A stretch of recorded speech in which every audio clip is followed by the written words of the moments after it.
Like, I just played against 4 different interpretations of Starry Night. Oh my gosh, I just heard myself like 6 times. While stuttering. So I just heard myself 8 times. The real portion of the stream. Boom. With the sticky notes. Timestamp, 30 minutes. Alright. Around 30. I was wondering how to cap out this board. Okay. So, if we go a little bit earlier...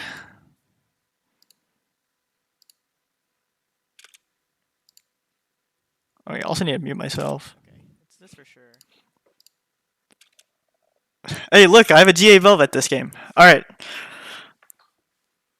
From this spot, can I go 9? I don't think I upgrade my board at all. Until around here.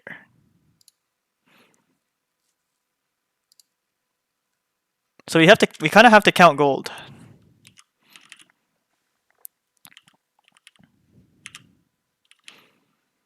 $60, $70.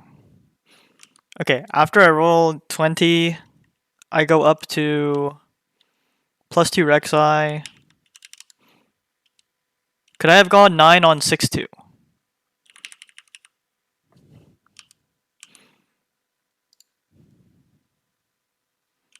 No. 20, 30.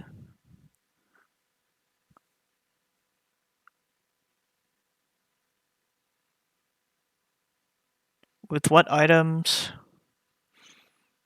I think this is probably highest cap. I think this actually does look like highest cap. Like, what can I actually change other than trying to hit Belveth 2?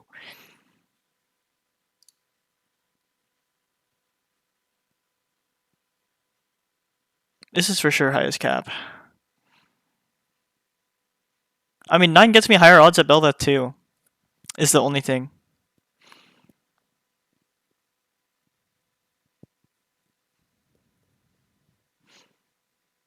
And then I get like a Senna.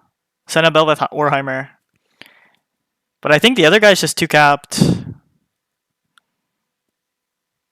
Tons of stats and Magic Wand. There's just too much. Okay, and then we need to watch the early game for the next game. Void just straight up caps lower. Okay, my level here was very, very awkward.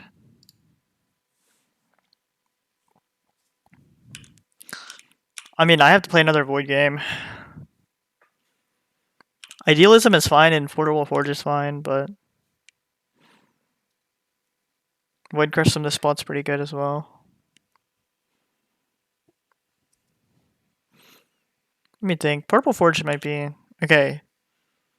I have 4 pairs. I probably shouldn't level. What do I sell to level? I sell Jace and pick up Jin pair. Because I think I'm strong enough with Kassadin here. Yeah, the thing about idealism is I don't have like IE or Titans yet.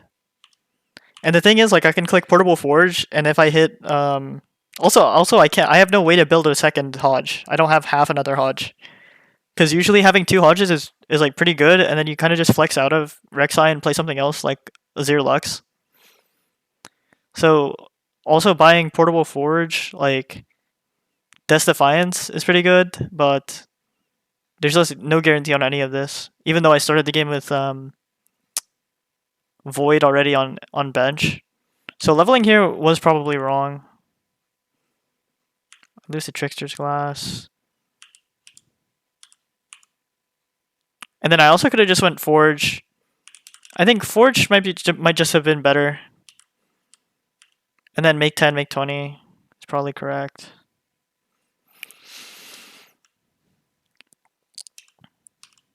Where did I go? I went BT. Yeah, I make 20 here. It's pretty good. And then that's the entire early game. And then I think I have to play Rek'Sai 3 again this game. I need to check the mid game for this game as well, I think. Because I'm high HP and then I just bleed out. Yeah. I just bleed out from this spot. Only other thing I can do is go 8 to fish for Bel'Veth 3. But I think the plan is definitely more, or for Bel'Veth 1. But the plan here is definitely more geared toward Rek'Sai.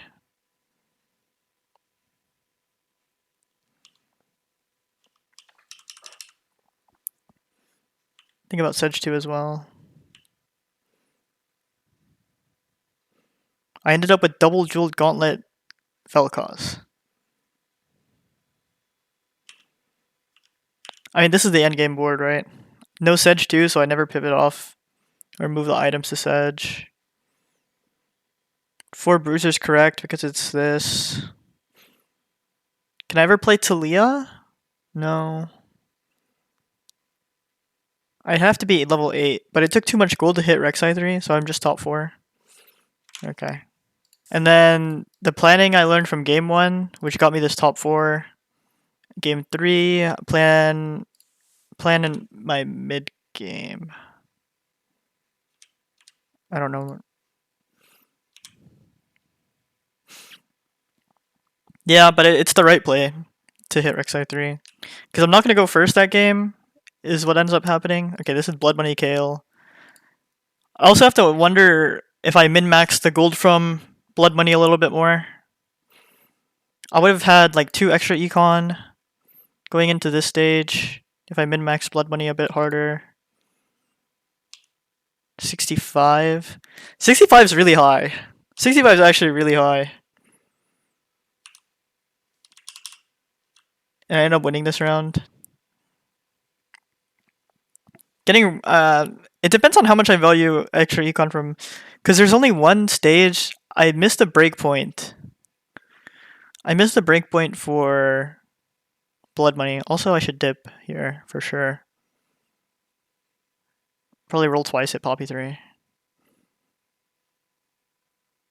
I could accept rolling 3 times. Roll 3 times. Okay, 65. So it's just slightly more guaranteed if I'm like 50. Which means I'm also allowed to lose 3-1. So I'm down like 9 gold. I don't roll down all the way. Rolling down all the way is kind of grief. You want to roll to 33. So like the econ breakpoints. Okay, wait. Econ breakpoints. Like 33, 41 guarantees you 50, right? No streak. See 30 with streak, 5 streak, and then the 6 streak gets you around 40 to 70, or like 40 to 60 gold rolled by 3-2, playing reroll with a 20 gold opener. The thing is, like, you can, but it just, you don't cap out as high. So you're gonna hit like 3rd. Because you're stable, you save a lot of HP, but you don't make a lot of money. So you wanna min-max the fine line that you follow. So min-maxing the fine line here is I missed 2 econ breakpoints in stage 2 because of not full opening. Blood Money.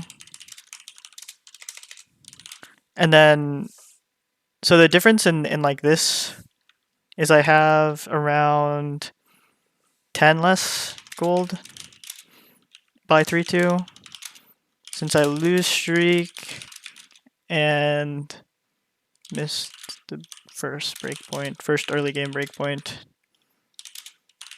But it saved so much HP that I can basically 100% of the time go 9. So if you min-max your econ here, this is the difference between being able to go 9 on like 5-5 or 6-2. Because if you like fully hit and fully streak, you'll be able to go 9-5-5. Well, obviously because you full streak and you full hit everything.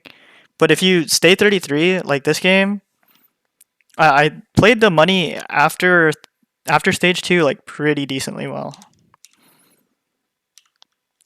And I was complaining a little bit that it would suck to sit here and roll for a Maokai.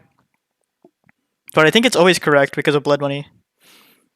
So like you don't have to fully min-max blood money because if you're stable, you'll have soft losses. So you'll get econ no matter what. On 3-2, that's we learned a bit about that yesterday. So on 3-2, especially if you're rolling for like 3 costs, yeah, for like 3 and 2 costs, what we learned yesterday is it's how high you actually value the spike. So if your entire board is auction 2 with no frontline, you shouldn't be rolling past like 20. But like if your entire board is like a Darius, like an extra Darius 1, and you have 6 Noxus, or for 6 Noxus, you should roll all the way to 10. Like you can even roll to 0 at that point. Like there's argument that that's your whole board, you have to hit it. But like in this case, then you're hard stuck 7 for the rest of the game. But you have to deal with being hard stuck 7 because you have to play mid game, which is stage 3.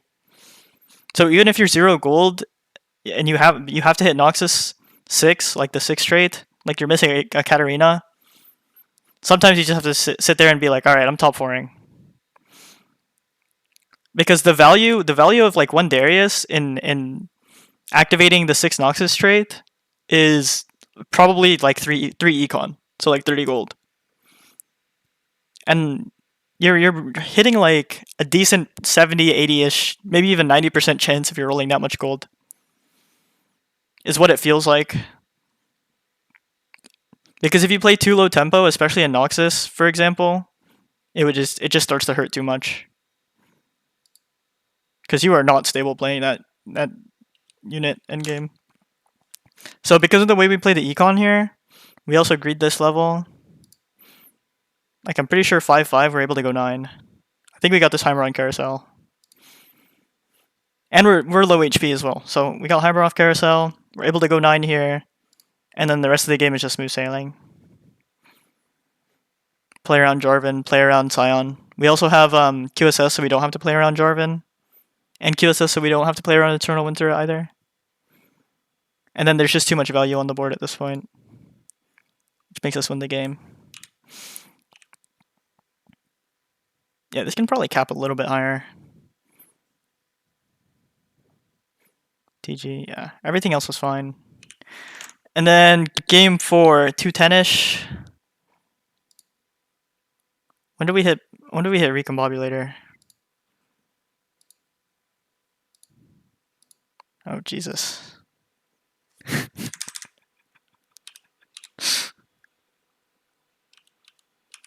What fucking troll. Okay, I hit it too quickly as well. I need to reroll both of these.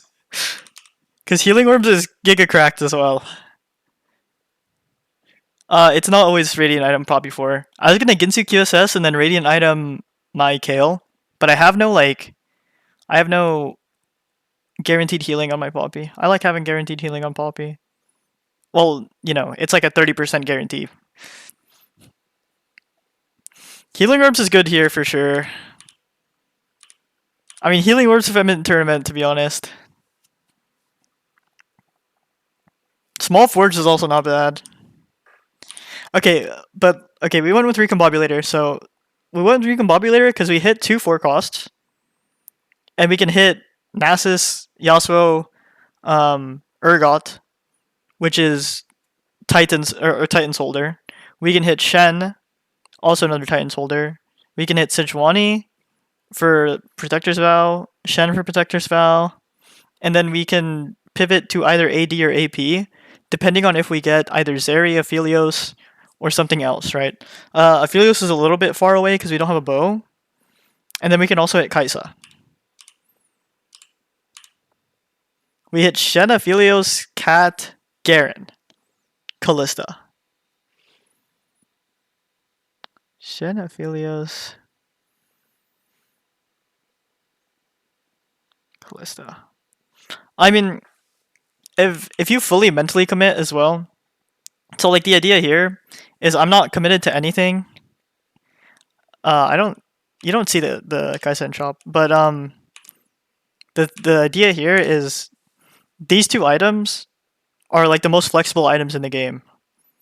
And the value of having a flexible item is being able to play anything. So I can easily pivot off of most of these units. Like it's pretty easy. Oh, after the recombobulator?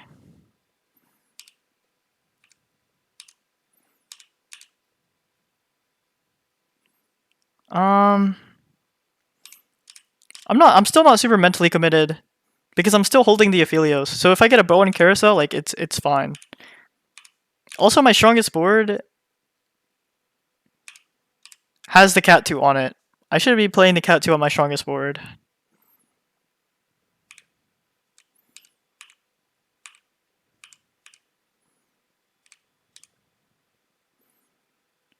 Cat 2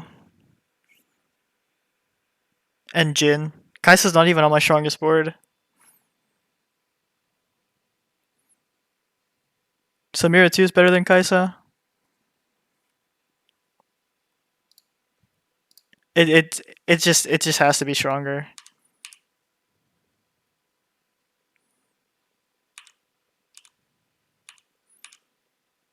Because the thing I'm lacking damage because so if we see it like we hit tank 3 cost, damage 3 cost, and then tank 4 cost, damage 4 cost.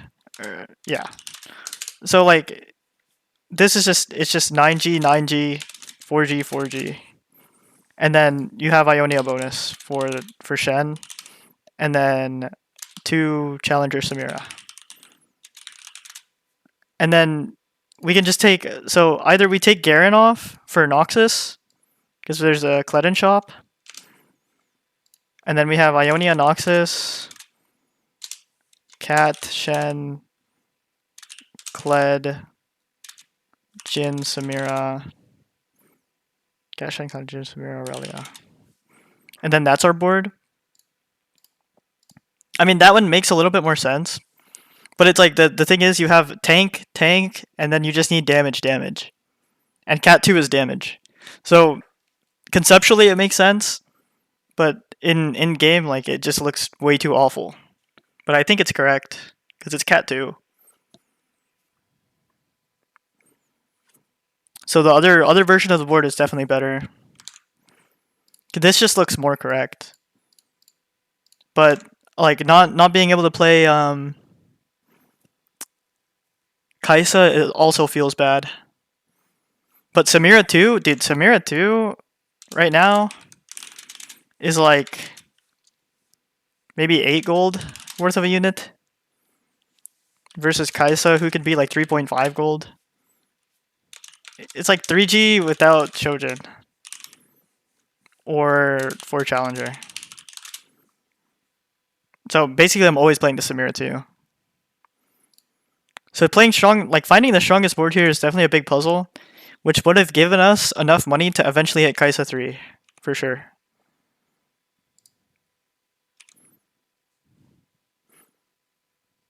Yeah. Samira 2 is like almost as good as Kalista 2 for Challenger. But everything else here, I think, yeah. I mean, I play it decently fine. And then pivoting off of 6 Challenger to 4 was good. Obviously because I hit the units, but... Did I play the econ wrong here? No, I think we just have to look at the recombobulator there. So I think that's good for everything. And then the econ's also a really big lesson. And then cutting down the board to playing strongest board here is Garen has no possible synergies. Have to look for something better. Cloud 1 and shop. And okay, so on board. For strongest board. 4-2 options.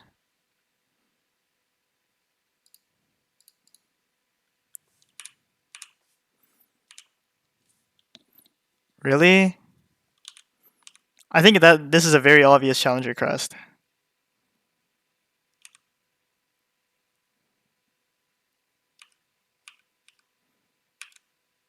So reroll porting gives here every time. It's never portable forge. It doesn't get enough value. Job well done, there can be argument for, but it's much higher variance than Challenger Crest and just clicking Belveth with Challenger Crest.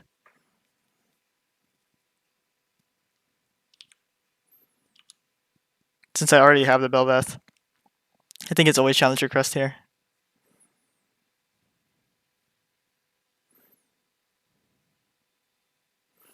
Ah, 6 Challenger is really good mid game. It just gives me a really stable stage 4. Because now I'm just trying to find a win con, and the win con's either level 8, or I'm already level 8. The win con's either Belveth 2, 3 items, or Kaisa 3 / Yasuo 3.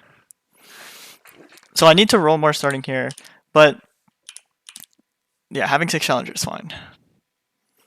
If I don't have Belveth on 7, I mean, then I roll and I find, and I have Yasuo. Well, I mean, it's just Ornn. It's just Ornn, yeah. It's just Ornn. You go job well done for sure. Like it's not portable forge. It's just too late. And there's too little things you can hit because if you hit a tank one, you can't like taking stuff off of Shen feels bad. And then job well done gives you enough flexibility to hit like duo Kaisa item. Do the completed anvil first always. I think that's another thing I need to make sure I'm doing. Completed anvil before component always. That's something I've been doing wrong as well. Because you need to know what item you want to go for in your component anvil. Because your completed anvil just gives you the full item. And then component, like it gives you more information to better pick your component plus random item. But I think other than that, the rest of this game it's just the top 4. I wanted to see if I played any of the things wrong.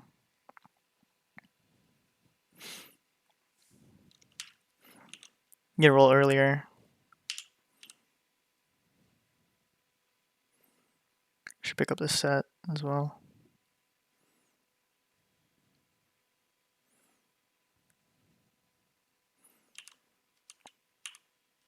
I need a full econ after this. Do I roll at all next stage or next turn?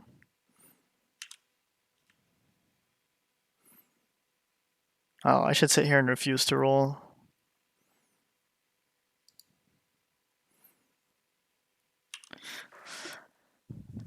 Okay, now we have to debate whether or not BT is actually good here.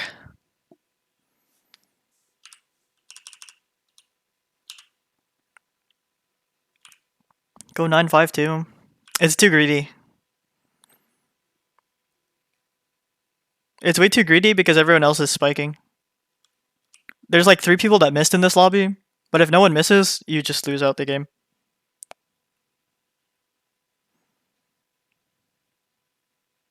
Because I mean, this guy's board is just illegal. I was gonna take 30.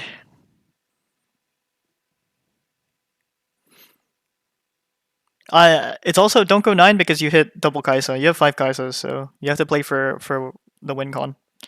And the win con just changed to Kaisa 3. So there's no reason to go 9.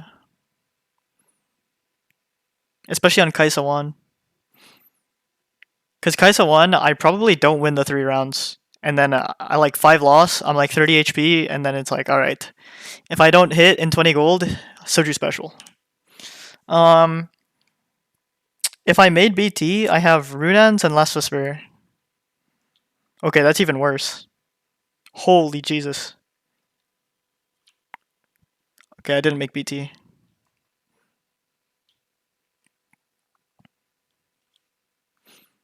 I rolled on 4-2 for Yasuo. And then 4-3, I had 5 Kaisas. I hit my board. I pretty much hit my entire board. I was able to bench Aurelia for Set, which is an upgrade. I hit Yasuo, Callista 2, and Warwick 2. And then I rolled again, because I also need Shen too.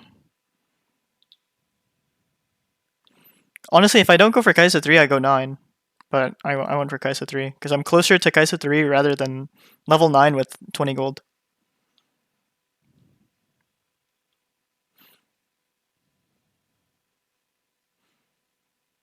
Alright, well, I gotta start editing the video.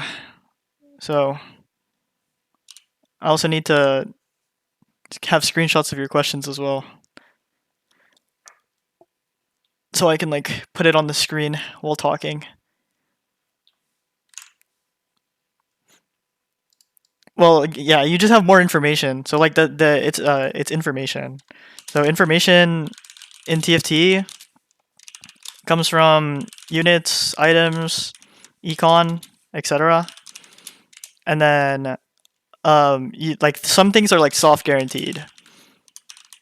Are like rolling 100 gold for the last kale, right? Like this is a soft guarantee. You're either gonna hit it either in 10, 30, 50, 90, but you will always hit in 100. So like the more information you get is the closer you are to kale. So if you have 9 kales, or if you have 8, let's say you hit in 10. If you have 5, let's say you hit in 30. 3 and 90. If you have 0, 100. If you have 1, it's 90. Right? Like so since I have so many kaisas, it's just the value of it is closer than going 9 with 30 gold for Senaheimer Aatrox +1.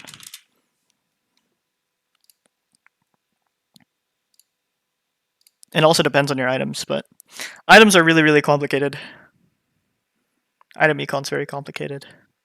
But everything here, what did we learn today? We learned the plan with voids. We learned how to fix our stage 2 in this game.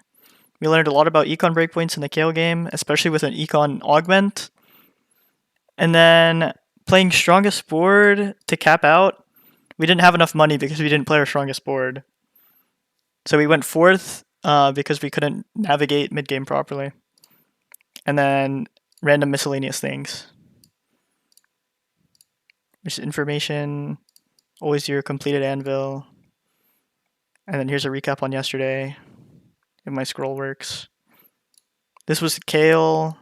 This was the Noxus game. This one was really bad. This one was where you were asking on 3-2 how much you rolled down. This is a really good part of the VOD. And then this one was I needed more information. I need to roll more. This is Inferno Contract. And this one was Captifilios.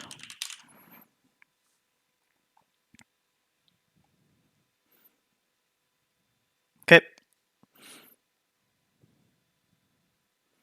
And yep, this is all going on YouTube. GG's.